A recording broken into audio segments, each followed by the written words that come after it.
Knockabout qiegħed jiġi mixjub lilkom grazzi għal Cupra Born, full electric. At Continental Cars. For the love of food, Golden Drop. United Colors of Benetton. Firm B Pulicino, suppliers of building material, DIY and home improvement. Alpo Barista, great for coffee, good for you. Beach Point. Life flows on.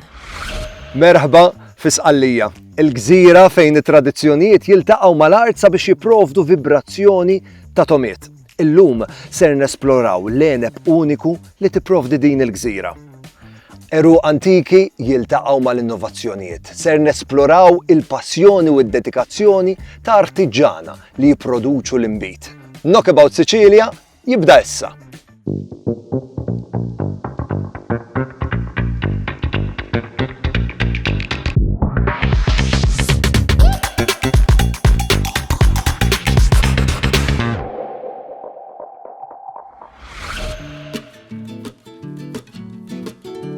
Fis-Sqallija kull vjaġġ huwa festa għas-sensi. Hekk kif insuq minn ġol pajsaġġ, id-dwieli tarhom minn kull triq u qegħdin hemm b'mod kostanti fl-avventura tiegħi. Dawn id-dwieli beruq sodi fil-ħamrija rikka u vulkanika huma xhieda ta' sekli ta' kura u tradizzjoni. Kemm jekk tkun qiegħed issuq mal-kosta, jew jekk qed tivvjaġġa iktar il ġewwa fil-gżira, id-dwieli ta' Sqallija huma dejjem hemm jispikkaw u jistednuk tesplora il-qalba ta' din l-arti notevoli. Sqallija hija waħda mir-reġjuni l-aktar attraenti għall-inbit fid-dinja u għandha storja li toħodna lura għal aktar minn 2500 sena. L-eruq ta' dwieli tal-gżira huma rinomati għad-diversità tagħhom b'influwenza unika li toffri l-ħamrija vulkanika, il-klima mediterranja u l-altitudni differenti. Il-vinji ta' Sqallija huma mifruxa fuq firxa wiesa ta' altitudni u ħamrija, mill-għoljiet vulkaniċi tal-Muntanja Etna sal-pjanuri kostali. Din id-diversità tippermetti l-kultivazzjoni ta' firxa wiesa ta' varjetajiet ta' għeneb li kull wieħed jesprimi karatteristiċi distinti. Sqallija hija l-omm għal bosta varjetajiet tal-għeneb indiġeni, uħud mill-aktar notevoli huma Nero d'Avola, Grillo u Cataratto. Nero d'Avola b'mod partikolari huwa l-għeneb aħmar l-aktar famuż ta' Sqallija, magħruf għal produzzjoni ta' mbejjed rikki b'toma b'saħħitha u ħjiliet ta' frott skur u ħwawar. L-istorja tal-produzzjoni tal-inbit ta' Sqallija hija influwenzata mill-Griegi, il-Feniċi u r-Rumani, li introduċew diversi metodi u varjetajiet ta' għeneb fil-gżira. Dan il-wirtani għadu evidenti sal-lum, b'metodi tradizzjonali li jiltaqgħu flimkien ma' innovazzjonijiet moderni. Il-kultura tal-inbit għandha eruq sodi fi Sqallija, kemm fl-istil tal-ħajja, tal-soċjetà Siċiljana, kif ukoll fil-kultura ġenerali. Ħafna drabi l-għeliq ta' dwieli huma proprjetà ta' familji differenti u minn ġenerazzjoni għall-oħra għaddiet it-tradizzjoni ta' kif jinħadeb l-għeneb u jiġi trasformat f'inbit. Dan kollu jintuża fil-kċina b'saħħitha Siċiljana sabiex l-armonija tal-inbit u l-kultura kulinarja Siċiljana jinaqdu flimkien għal platt inkredibbli.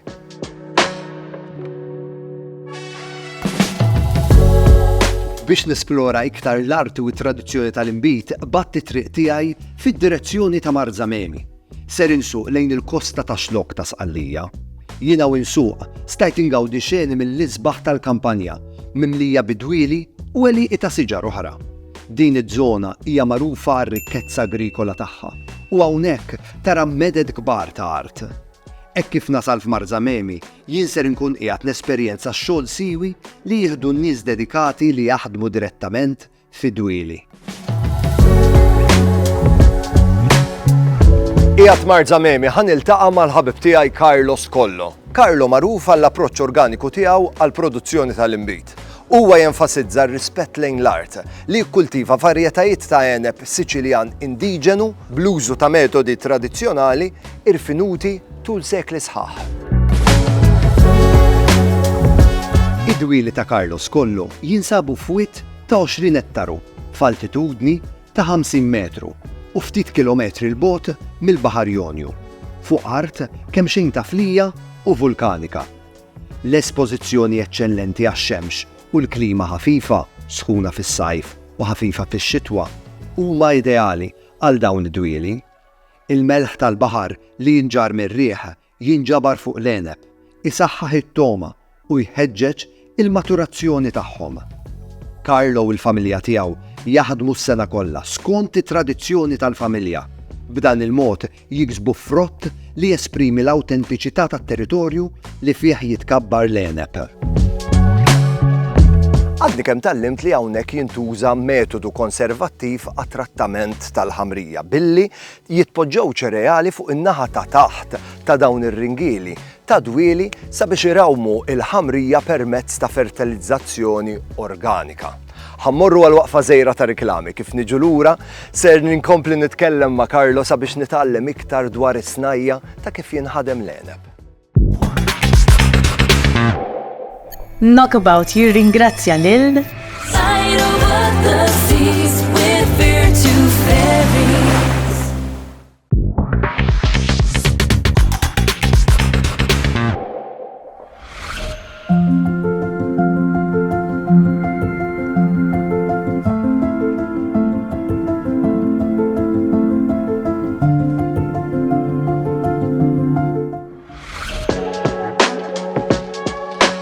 Qiegħed hawnhekk f'dan is-silenzju u tranquillità kważi tistħi titkellem daqskemm hawn kwiet ħdejn id-dwieli tan-Nero d'Avola.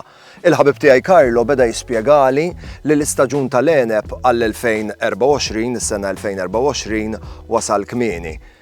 La stagione dell'uva per l'anno 24 è anticipato. Come mai? Sì, è anticipato prima perché abbiamo avuto un... Carlo jispjegali li x-xitwa tal-2024 kienet sħuna, nieqsa mill-kesħa, tant bżonn juża għall-iżvilupp tal-għeneb u xejn xita.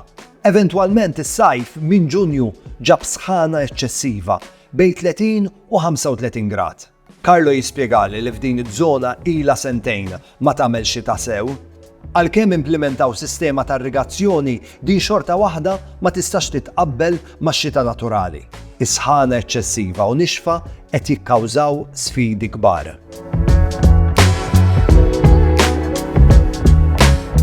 Ma' Carlo nitkellem dwar l-importanza li l-għeneb jinqata' fil-mument preċiż tal-maturazzjoni perfetta. U jispjegali li huma sabiex jaċċertaw dan jagħmlu analiżi ta' kuljum fil-ġranet ta' qabel il-ħsad. Analiżi li jipprovdu għarfien dwar il-livelli ta' zokkor u l-aċidità. Bil-maturazzjoni, il-livell ta' zokkor jiżdied fil-waqt li l-livelli tal-aċidità jonqsu. Meta l-livelli jkunu perfetti, dakinhar jinqata' l-għeneb. Aħna kellna x-xorti li nassistu u nagħtu daqqatit sabiex inqata' l-għeneb mit-tip Nero d'Avola.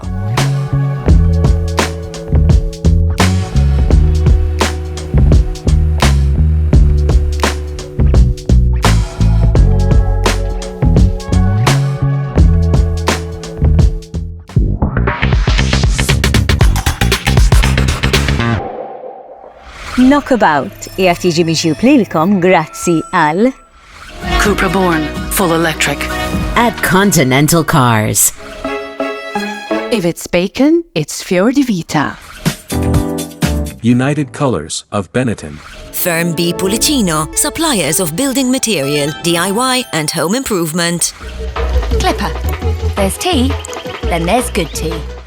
Beach Point. Life flows on.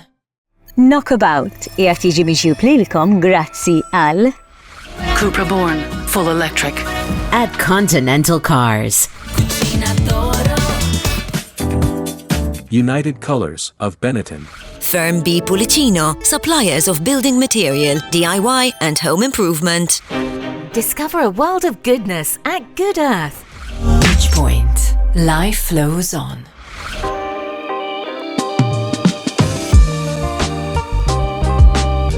Sqallija hija waħda mir-reġjuni l-aktar attraenti għall-inbit fid-dinja u għandha storja li toħodna lura għal aktar minn 2500 sena.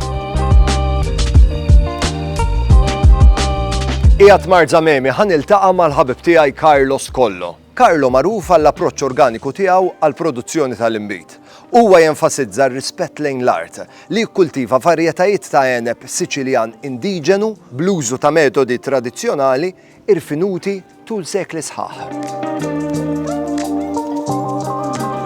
Ma' Carlo, nitkellem dwar l-importanza li l-għeneb jinqata fil-mument preċiż tal-maturazzjoni perfetta. U jispjegali li huma sabiex jaċċertaw dan jagħmlu analiżi ta' kuljum fil-ġranet ta' qabel il-ħsad. Analiżi li jipprovdu għarfien dwar il-livelli ta' zokkor u l-aċidità. Bil-maturazzjoni, il-livell ta' zokkor jiżdied fil-waqt li l-livelli tal-aċidità jonqsu. Meta l-livelli jkunu perfetti, dakinhar jinqata' l-għeneb.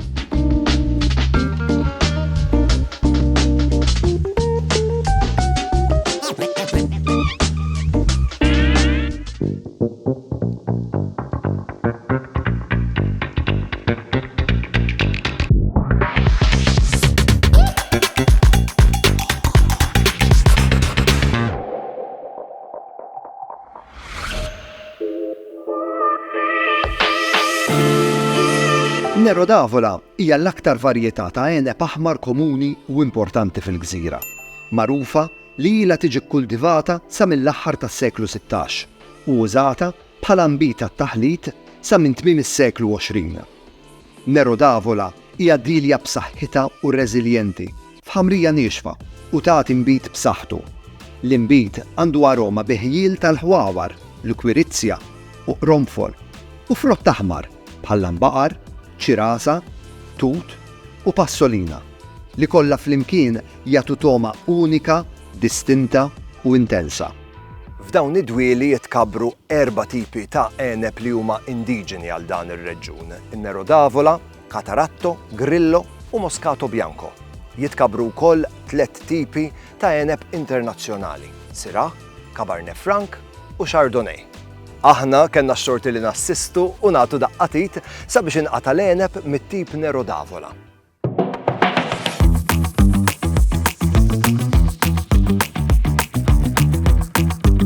La darba l-għeneb jasal fil-kantini ta' Carlo Scollo, hawnhekk jibda l-proċess sabiex l-għeneb jiġi trasformat f'inbit. Carlo josserva u jippjana kull operazzjoni f'ambjent ikkontrollat. Il-maħżen fejn jiġi prodott l-inbit għandu storja rikka. Maħżen antik mibni fit-tieni deċenju tas-seklu 20.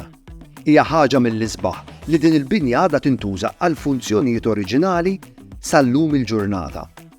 Il-familja Scollo huma xhieda attiva ta' passjoni tal-arti tal-inbit u għadhom jużaw firxa sħiħa ta' għodot ta' għarfien moddija minn ġenerazzjoni ta' bdiewa lokali. La darba l-għeneb inqata ġie hawnhekk dawn il-kantini u inasar u tpoġġa f'dawn is-silos għal fermentazzjoni. L-ewwel pass wara l-ewwel ġranet ta' fermentazzjoni huwa l-proċess imsejjaħ disangwimento.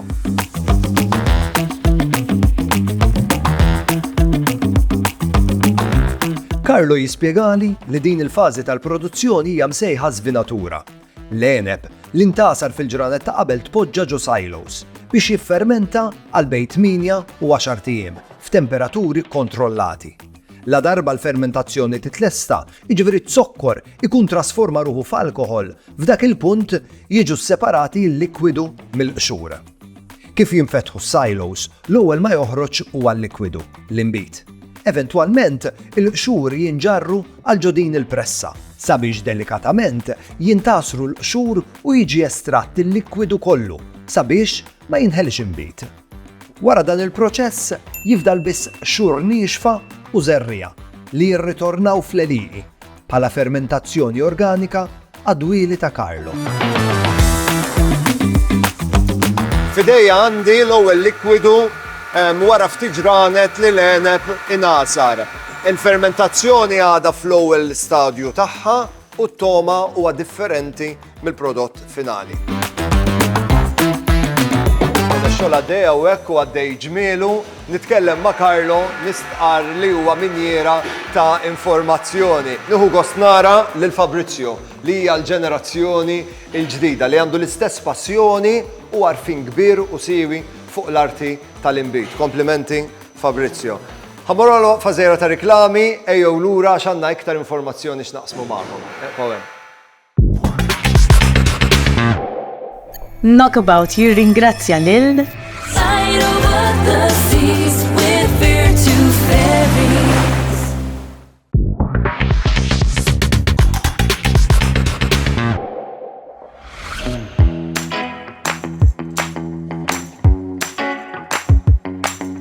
F'dawn il-kantini tal-imbit ġenerazzjoni wara l-oħra tal-familja Skollo iqattaw ħafna ħin sabiex jipprattikaw il-passjoni tagħhom, l-arti tal-imbit. Carlo jispjegali l-istorja tal-imbit indiġenu Siċiljan Grillo. Grillo hija varjetà indiġena b'eneb li twilet mit-tilqim tal-eneb bejn Kataratto u Zibibbo fl-1837 minn nobli Favara Antonio Mendola. Carlo jispjegali li l-eneb tat-tip Grillo huwa faċli biex jikber. Karatteristika distinta tal-imbit Grillo huwa l-kulur isfar intens b'riflessjonijiet ħodor, baromatika ħafifa u fragranti. Carlo, hemm bandiġina oħra, il-Nero d'Avola. Come possiamo descrivere questa uva, questo vino prestigioso? Intanto questo vino Carlo jispjegali li l-emba tan-Nero d'Avola ilha titkabbar f'din iż-żona għal sekli sħaħ. Oriġinarjament, Nero d'Avola kien imbit tat-taħlit, jitħallat man bejjed oħra li oriġinaw minn żoni u pajjiżi differenti sabiex isaħħulhom it-toma. Imbagħad, finalment ġie realizzat li Nero d'Avola huwa imbit ta' kwalità u ta' min japprezzah waħdu. Carlo jħobb jiddeskrivi n-Nero d'Avola bħala imbit b'toma distinta, biħjiel ta' tomit ta' frott, b'livell ta' aċidità iktar għoli minn imbejjed oħra. Dan il-livell ta' aċidità qed jippermetti li jsiru esperimenti sabiex in-Nero d'Avola jiġi ppreżentat fil-verżjoni ta' spumante. In-Nero d'Avola huwa l-imbit favorit ta' Carlo għax jiġi abbinat perfettament ma' ħafna ikliet differenti bħal laħam u tzlati robusti. Jien naqsam ma' Carlo li l-kulur vibranti tan-Nero d'Avola hija xi ħaġa li taffaxxinani. Il-veru toma Siċiljana.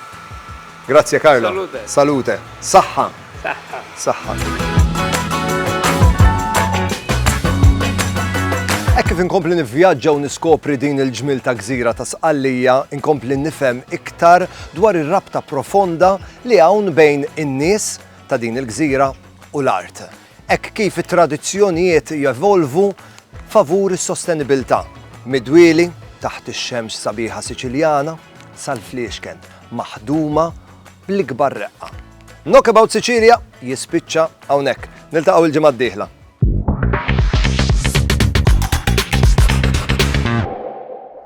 Knockabout qiegħed jiġi miġjub lilkom grazzi għal Cupra Born, full electric. At Continental Cars. Koliosh authentic Greek yogurt. United Colors of Benetton. Firm B Pulicino, suppliers of building material, DIY and home improvement. Da Vinci, prodott bnin u ġenwin. Reach Point. Life flows on.